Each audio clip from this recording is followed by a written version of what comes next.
علامہ صاحب فسخ نکاح کیا ہوتا ہے؟ دیکھیں فسخ نکاح کے اندر جو ہے نا وہ عورت کو یہ مہر اور مال واپس نہیں کرنا ہوتا جس کے بدلے اس کو شوہر طلاق دے. جی جی وہ تو میں نے خلو کی صورت بتائی، یہ خلو کی صورت ہے. جی جی سر.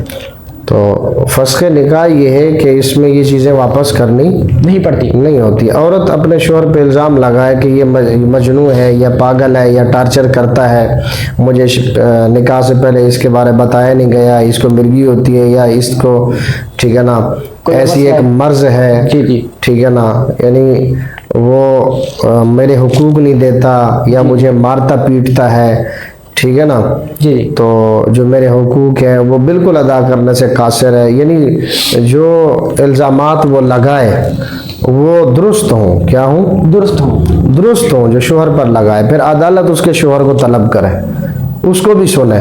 جی جی پھر دیکھے کہ بھائی شوہر جھوٹ بول رہا ہے، عورت سچی ہے، اور پھر وہ عدالت اس نتیجے پر پہنچے دونوں کے موقف کو سن کر، جی جی ٹھیک ہے نا، کہ یہ آگے اللہ کی حدود کو قائم نہیں رکھنے والے یا ان کے جو ہے نا آگے معاملات ٹھیک نہیں ہونے والے، تو پھر وہ قاضی جو ہوتا ہے، جج جو ہوتا ہے، وہ کہہ دے کہ میں قاضی ہونے کی حیثیت سے اس نکاح کو فسخ کر رہا ہوں، کہ ختم کر رہا ہوں، ٹھیک ہے، یعنی وہ جدائی کر ڈالے.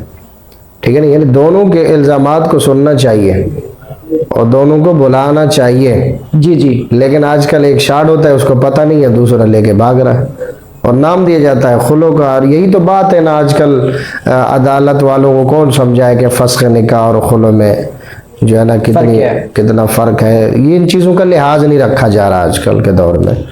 اور عمومی طور پہ ہوتا یہ ہے کہ آج کل تو خلو کا نام دیا جاتا ہے فسخ نکاح. اچھا جی. ٹھیک ہے نا، وہ دولہے دلہن کو، اس کو دولہے صاحب کو پتہ ہی نہیں ہوتا، شوہر کو پتہ ہی نہیں ہوتا، اور پھر وہ عدالت دے دیتی ہے، بعد میں کوئی نکاح پڑھانے کے لیے بھی تیار نہیں ہوتا. ٹھیک ہے نا، تو لہٰذا یہ ظلم آج کل بہت چل رہا ہے. ایسا ہی ہے نا، تو خلو ہو یا فسخ نکاح ہو، جی جی موقف دونوں کا سنے بغیر فیصلہ نہیں کر سکتے. نہیں کر سکتے. ٹھیک ہے، دونوں کا سننا چاہیے، الزامات درست ہوں تب جو ہے نا. جی جی.